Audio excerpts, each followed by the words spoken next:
started in November of '96, and I first came to work on Visual J++, which was our Java development tool that I think we had just shipped version 1.1 at the time, and so I came in to be the architect of the next version that was going to sort of more natively build a Java development tool.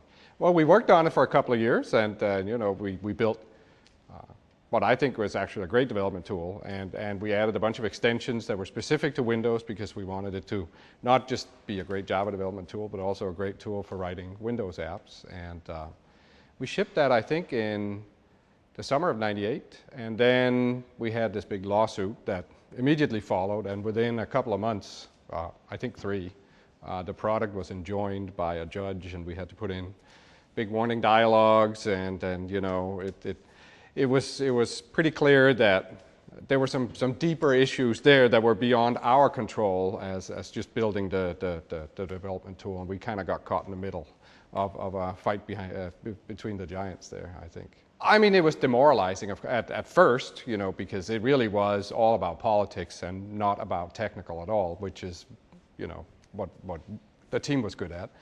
I think in a sense, though, it became the worst of times and the best of times because it also gave us clarity about, you know, we need to control our own destiny here about where we're going to go with developers for the next several decades. It became clear that we could not do it by building on top of some other company's core technology. You know, we had to invent our own. And this, in many ways, you know, sort of added to the genesis that became .NET. C++ traditionally is a lower level language. It gives you a lot of rope, and some people say it gives you enough rope that you can go hang yourself, you know. So you can do pretty much anything you want, but it takes more of an effort. And developers were just not productive enough. It was too complicated, too error-prone of a software development environment. And conversely, we had Visual Basic, which was probably too sandboxed, you know, not open enough. It was for a specific kind of app, you know, it was rapid application development for Windows client apps, but we didn't really have an answer on the web server, and the web was starting to happen. And it wasn't clear that there was a smooth path for C++ developers who wanted more productivity. They weren't just going to go right in BASIC. You know, there's also sort of what does your language feel like, and they're used to curly braces and a C-style language, and Visual Basic is a very different lineage. So there was a hole, you know. The first programming language you learn is clearly the hardest one. Because you gotta not just learn the language, you also gotta understand all the principles behind programming. I mean, what is a variable? What is a method or a function? And you know, how does this all work? You know, what's data? What's code? Once you do that, learning other languages, I think, is increasingly easy because you come to understand all the things they share, and you can then better focus on what's different. You know, oh, if this is a functional programming language, there's some new things I got to look at there, but pretty much everything else is, you know, I understand how it all works, I understand how to compile a program, how to edit, how to debug, all of that stuff. No one likes change, right? I mean, that's human nature, and developers, they hate it if you try to change something, unless you're trying to change something that really bothers them. And there were a lot of things in that world that they were bothered by, like the complexity of programming in C++, or the lack of sort of easy access to the rest of the world from Visual Basic. And so if you can turn those into positives, if you can fix those problems, then developers can become quite agitated, you know. So, and that's what we tried to do with .NET and with C#. Well, I think Java was it really changed the game in several fundamental ways. I think the notion of a bytecode that you don't compile the language into native code that you run for a particular CPU, rather you compile it into an abstract representation, and then you implement VMs on different platforms or different CPU architectures, and that gives you a lot of flexibility. And it gives you the ability to control what the program does and to get a deeper understanding of what the program does. And that means you can build sandboxes around the program, which was important for hosting the language in a browser. I think also concepts like garbage collection, type safety, exception handling as native concepts in the language really just remove sort of classes, whole classes of bugs that C++ programmers traditionally would spend a lot of their time on, instead of spending their time on the creative part. So I think programmers uniformly, in going from a language like C++ to Java or C#, they always talk about how much more productive they are and how much more they enjoy it, because they get to do more of the creative stuff and less of the housekeeping. C# is a programming language that runs on the .NET Common Language Runtime. It's a language that is in the C and C++ and Java family of languages, so it sort of looks very familiar to a C or C++ or Java programmer. You know, it uses curly braces for you know, denoting blocks, and it has the same operators and precedence levels and whatever as C and C++. So it feels just familiar to those programmers. Well, I think C# is a great language because it makes you very productive. And some of that comes from the language and some of it comes from the platform. The .NET platform is a very rich platform that supports multiple different application models. You know, you can write client apps, you can write server apps, you can write stuff inside a database, you can write now with Silverlight stuff that's hosted in a web page. So many different application models, yet there's a shared library behind all of it, and you get to use the same language for all of it. The language tries to sort of stay out of your way and not force you to do a lot of ceremony and mandatory work. It has simplifying concepts like garbage collection, exception handling, type safety, you know, guaranteed bounds checks on arrays, a lot of safeties that just sort of protect you from yourself or from your own mistakes, right? And so bugs are relatively easy to find, and you get to instead focus on the algorithms, which is what the machine can't do for you. Well, so I was part of the group that initially advocated that we should build a new programming language. We're not going to get there by making small changes to C++, and we can't convince everybody to program in BASIC. We need a new language in the C++ family to sort of move up the abstraction level. And there was some you know, wrangling initially about, well, should we evolve evolutionaries versus revolutionaries? And once the revolutionaries won out, I sort of emerged as the spearheader for the design of the C# language. So I've been from day one the chief architect of the language and has led the design group for the past 10 years or so, and continue to do so today. But I just remember there being many meetings where there was a lot of hand-wringing over should we just evolve COM and ActiveX and DNA or whatever was the marketing name for that technology at the time, or do we need to just like make the leap and build a new platform and really fully embrace all the newness. If you're going to go for something new, it shouldn't be just a little bit different. You should really like take this opportunity to clean out the closet and just get the latest, greatest stuff going. Do you know what I mean? Because you're going to live with it for a long time. And we're still living with the decisions we made 10 years ago today, and we're going to live with them for at least another 10, probably another 20. You know, this platform is not just going to go away overnight. So it's important when the opportunity is there to really be aggressive, but then you got to be conservative afterwards. And it's a balance, you know.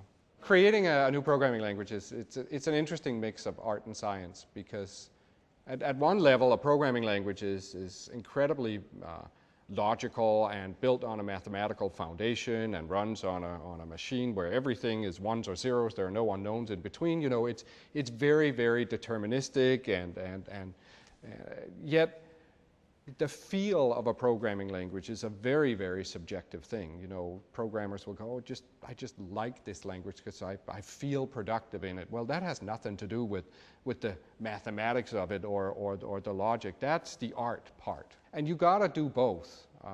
There are many languages that are brilliant mathematically and can be written down using, you know, mathematical formalism, and then you can marvel over the way all of this stuff fits together, but they're terrible to program in. And conversely, there are many languages that were built by artists that never really thought about the more logical aspects of the language, and so you get these grab bags of hacks upon hacks upon hacks, you know, and all sorts of odd rules, and no one can really ever understand fully how the language works. So you got to do both.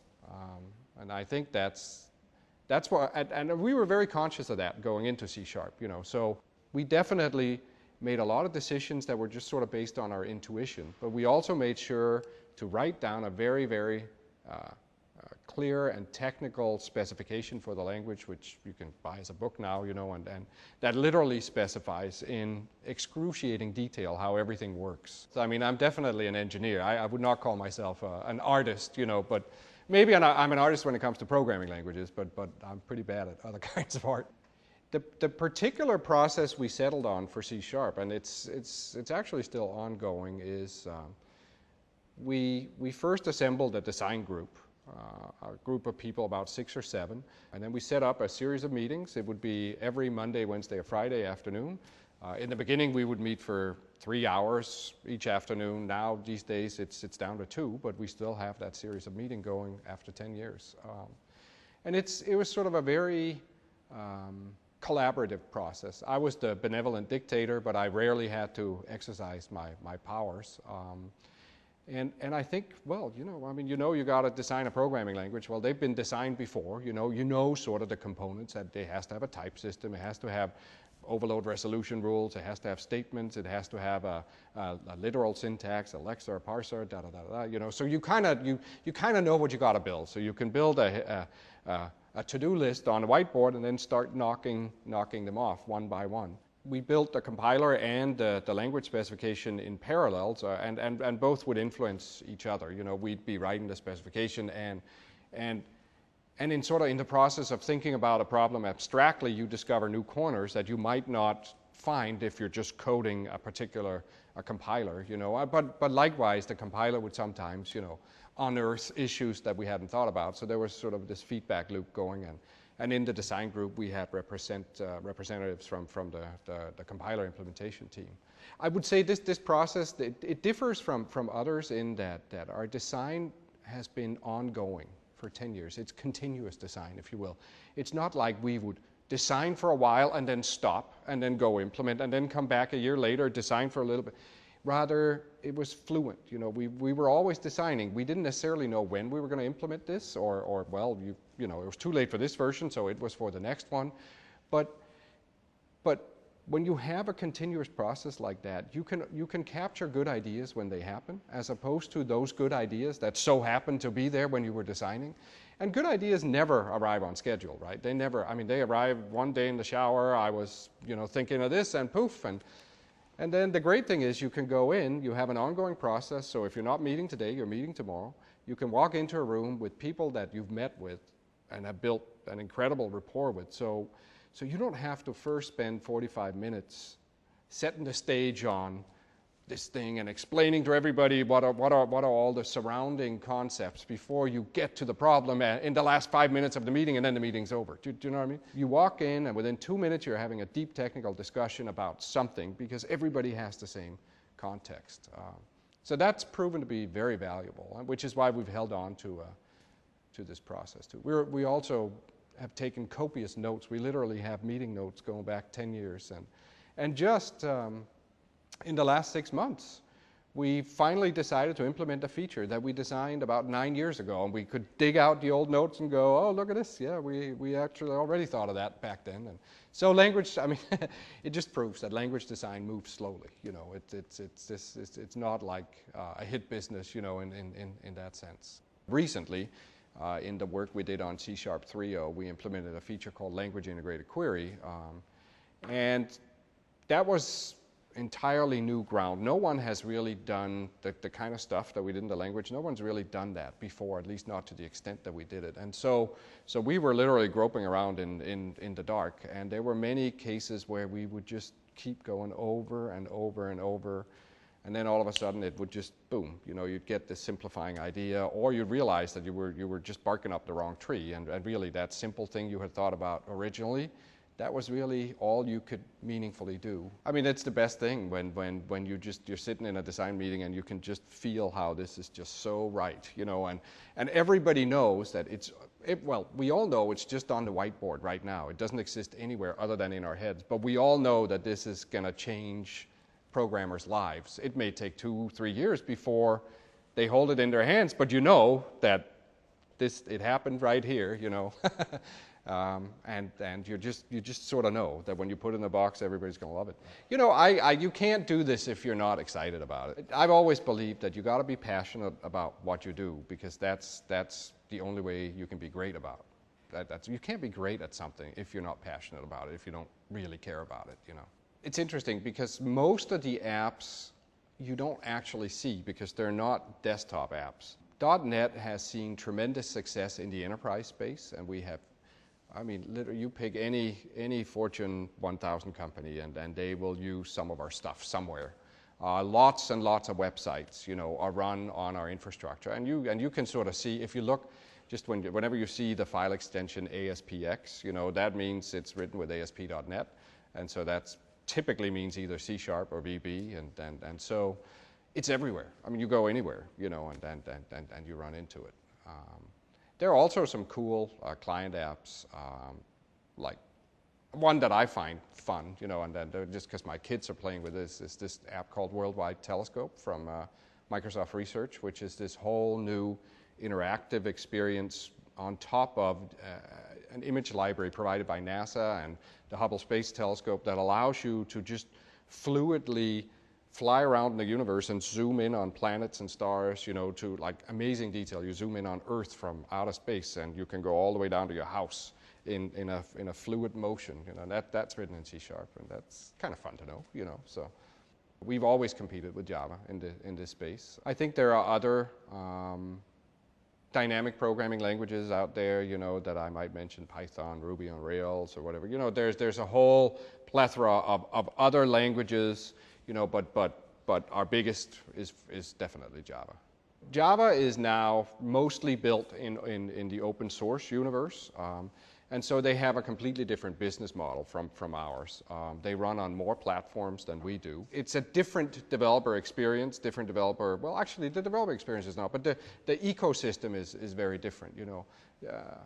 I think a lot of customers in our world value the fact that we test the whole stack, top to bottom, you know, like OS, database servers, development tools, runtimes, the whole thing comes from one place, and if there's something wrong with it, you know whose fault it is. Open source is a little different in that it's really nobody's fault, it's your fault, because you're a part of the process. And that works well for some customers and less well for others. So I think those are sort of probably the biggest differences between the two. Really, it's not so much at a technical, well, I mean, there's a myriad of differences technically, but really the deepest difference is the underlying philosophical difference, I think. We launched C# at the Professional Developers Conference in 2000, which was, I think, in Orlando, and it was in the summer, and it was very hot. That's one thing I do remember. But that was sort of the big coming out party for .NET and C#. And it was a lot of fun because remarkably, not a lot of information had leaked about it, and whatever had leaked sounded so far-fetched that no one believed it. And there we were, actually, boom, you know, this whole completely game-changing thing, you know, compared to what our developers were using currently.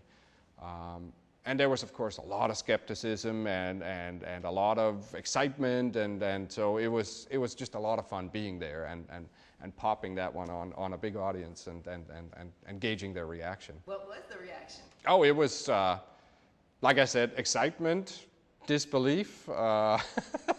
You know, are you nuts? You know, are you going to do that? Or you know, I don't believe it for a minute. You know, but the thing was, we also gave developers bits to work with, so people walked out of there with stuff they could put on their machine and actually see that it was real. And I think that silenced, obviously, a lot of the skeptics. And to be fair, we had been guilty of lots of architecture before that where you walked away with nothing other than slide decks, you know. But this one was different. And I think that pleased a lot of our customers. But at the time, you know, people were very skeptical about anything we did in the developer space. It's not every day you get to build a new programming language and have Microsoft put their marketing machine behind it, and you kind of wonder what's going to happen, you know. This could be a gigantic failure or whatever. I thought, personally, I had seen certainly in-house that, that developers were very happy using the language. And so we weren't just, throwing it out there without any code being written in it. We had written pretty much the whole framework in C# and large parts of Visual Studio in C# as well. So by the time it reached customer hands, it was actually already pretty solid. And all the indicators were, I'd say, in the green, and so it panned out pretty well. But you never know for sure, obviously. How was your heart? Oh, it was exciting times, definitely. I think between 2005, 2008, I think our technology has now gotten much more mature. And it's not so much about, the radical new as it is about finding better ways of being more efficient about your development and about all of the tedious tasks in development. So one of the things we focus a lot on is this thing we call code-focused development. And it boils down to the ability to do code refactorings or have the development environment rewrite your code for you with a deep understanding of what the code does. Because a lot of edits, let's say I want to go rename a variable somewhere in my program, right? Let's say it's called X, but let's say in other places in my program I also have a variable called X. Well, now I could decide I want to call X Y, and I could just globally search and replace in all my files, and now all my X's are called Y's, but I might have broken something over there, So I want to sort of be able to say I want to rename this X to Y, but not that other X. And have the system understand, which X are we talking about, right? And that requires a deeper semantic understanding in the development environment. That's something that really has been happening a lot in development tools. I think also, I think that's exciting right now for us is Silverlight, and the fact that we now have a browser embeddable runtime to run .NET applications behind web pages. And with a great video experience, and I think we'll see, a lot more client development go that route because it's a very, very natural way to evolve your apps. I've seen glimpses of what's new, and I sort of have an idea of some of the ingredients that would be in the next language. I'm not sure I have seen the next language. I'm sort of a great believer in trying to evolve what you have and add, you look at new ideas come out, and every new language has 10% new and 90% the same as everybody else because, you can't make everything new. And so it's interesting to understand, when you see other new languages, what is it that's new here and how does that help developers, and is there a way we could fit that into our language and make it do more? So we've added a lot of functional programming constructs to C#, particularly in version 3. That sort of came from looking at functional programming in academia and other functional programming languages. And it's remarkable how if you can couple it to existing apps, and then it's all gravy. There's no immediate or no big cost to buying in because you can just start picking up these new features in your existing apps. You don't have to first rewrite them in another language.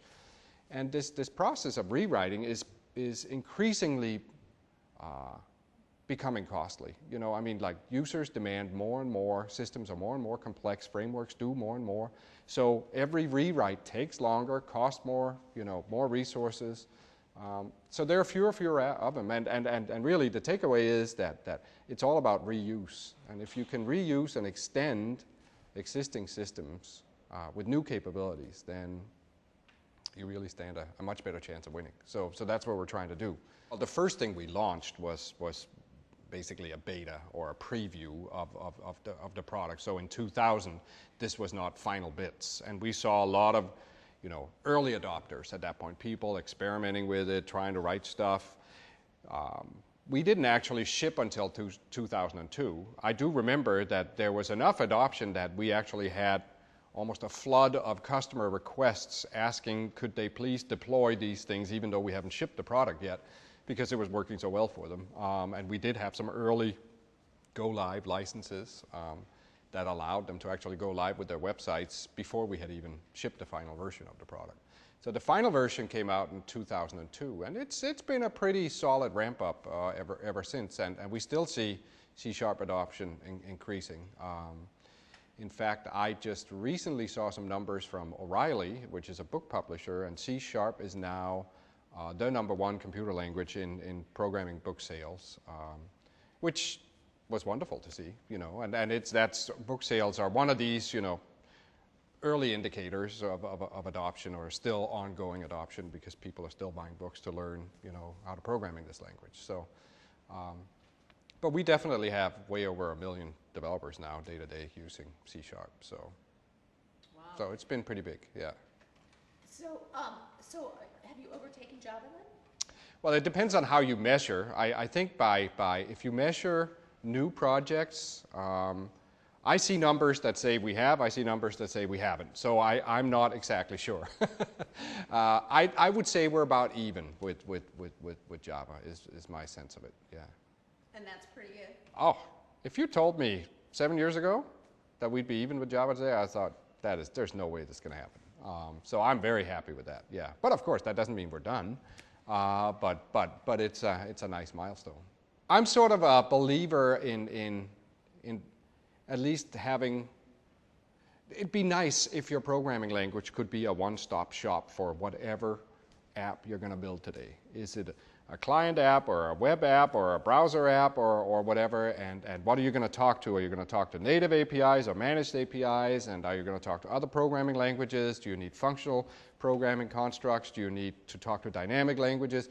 I mean, there are all these different things, and you could sort of put yourself into a silo and say, we are a functional programming language for web development only, right? Well, so that means if I got to go write one of these other ones, I got to learn a whole new platform and a whole new language. That doesn't seem very leveraged, right? So by one-stop shopping, I mean leverage. You know, it's great if you can leverage your existing skills and only have to learn the absolute minimal delta to get you to this other thing, right? And that's what we try to do a lot of. You know, identify what is it that a lot of our, or some large group of our developers want to do that they can't yet do, and how could we make that easier by adding stuff to the language. But you always got to be cautious about adding, because it could very quickly become just you know, a haphazard collection of random features, you know. So you got to be judicious, but on the other hand, you can't just stop, or you can't just put yourself in a silo, because then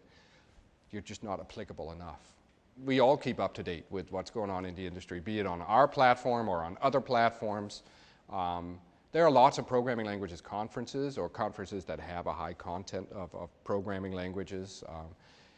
It's a small industry. Everybody knows everybody. I mean, I know a lot of the other programming language creators out there, and run into them at events or conferences, and so everybody sort of knows what everybody else is up to. There are lots of, you know, science papers you can read, or academic papers, and so forth. But yeah, a big part of the job is just keeping up to date with what's happening. Do we steal from each other? Absolutely. Yeah, everybody steals from everybody in this industry. It's well known that in the science of programming languages, we're all standing on the shoulders of giants. You know, it would be indeed, it would be foolhardy to take someone who has never seen a programming language and ask them to create one, because there's so much we've learned before. Programming languages are as old as computers, you know. So the first programming languages were created 50 years ago, and the ones we use today don't look all that different. And so there's so much to learn. You simply cannot afford to ignore it. So you must steal, or else you will fail, you know. I think we're actually right now at a particularly sort of tricky point, because I don't know if you've noticed, but everybody is starting to get multiple CPUs in their machines now, you know, dual cores, quad cores, and so forth. And that's because we've run up against some fundamental limits now in transistor speed. We can't crank up the clock rate anymore, because things start to melt down if we crank it up anymore. So things are not getting faster anymore. However, we can still fit more CPUs on circuits, so now we get more of them. And now the challenge for us as programming language designers is to figure out, how do you use multiple CPUs in a program when everybody was taught to program single-threaded And that's a big challenge. It's the concurrency challenge, and it's not an easy one. It's probably one of the biggest challenges we've seen for software in the last several decades. But that's what makes the job interesting too. You know, you never stand still. So is one of your goals now to crack that challenge, to figure out how that's going to work? Long term, yes, it's our goal to crack the challenge. But I can't promise you that we'll crack it in 6 months, or it's going to be an iterative process, you know, and we're going to get there in steps. But yeah, we have to remain relevant. Yeah. Are you going to get there ahead of everybody else, do you think? Hopefully. The language and the development environment sort of have this symbiotic relationship. You know, in a sense, they're very different, and you can use the language without the development environment, and the development environment can do a bunch of other things that are not related to the programming language, but there's sort of a symbiosis that you strive for, where you want the whole to be greater than the sum of the parts, right? And that means that there are certain things you have to think about when you design the language, like this may make for a wonderful language feature, you think, but it turns out to be impractical in the IDE. It's hard to tool this particular language feature. One example here would be when we did the work with LINQ and added query comprehensions to the language, and it gets a little technical here, but you know, the way we sort of have a from, where, select in our queries, you know, makes it easier to tool, because as opposed to if you start comparing to SQL where the select clause goes first, and now you can't do statement completion, because when you type select you don't know from where things are coming, but if you put the from clause first, then users first get to say where they're selecting from, and then we can be intelligent about helping them complete the rest. And in a sense, it's like that's like a little technical hole, right? But if you do it the right way, then the developer experience becomes better. And developers tend to not think about IDEs and languages as being particularly separate. You know, they're just necessary evils that you must master in order to write your program. But we have to think about how the interplay between the two. And I think we take that very seriously in the design group. We don't just willy-nilly design language features without first considering how toolable they are. And so in that sense, I think the two influence each other a lot. I think this whole industry was built on constant innovation, and you know, the minute we stop innovating, then we're done, right? I mean, then we can just go home. You know, it's like it's what fuels everything we do is this relentless push to make it better, more functional. You know, build new form factors, merge different technologies. So I think it's tough. You know, it can be hard to master, and we got to build better tools but we just gotta push on. We can't stop. The minute we stop, we become irrelevant. So I'm sort of a big believer in you just got to push forward. I think we have many areas that we want to push into. You know, concurrency was one I talked about. We definitely want to make programmers more productive, keep raising the abstraction level, and that means, you know, look at more declarative ways of programming where you say more of the what of your program, but less of the how. Today there's too much how. You know, programs are in a sense, you over-specify the solution when you write your programs. You're groveling around in a lot of lower details about how you want this algorithm executed. If we could move to a higher level, you know, and that is in a sense what programming languages have done for their entire lifespan. I think there's some interesting stuff happening between static and dynamic programming languages and more interactive programming experiences that we're looking at. So programming languages go back at least 50 years. You know, you can look all the way back to the 50s where some of the ancient languages like Fortran and COBOL were created. You can look at sort of a lineage into languages like C, and then there was a language called Pascal that I personally was involved with before I came to Microsoft at a company called Borland, where I created a product called Turbo Pascal. Microsoft itself was founded on the programming language called BASIC. The first product, literally, that the company created was Microsoft BASIC more than 30 years ago. And, you know, And programming languages have always held, I feel, a special place at Microsoft.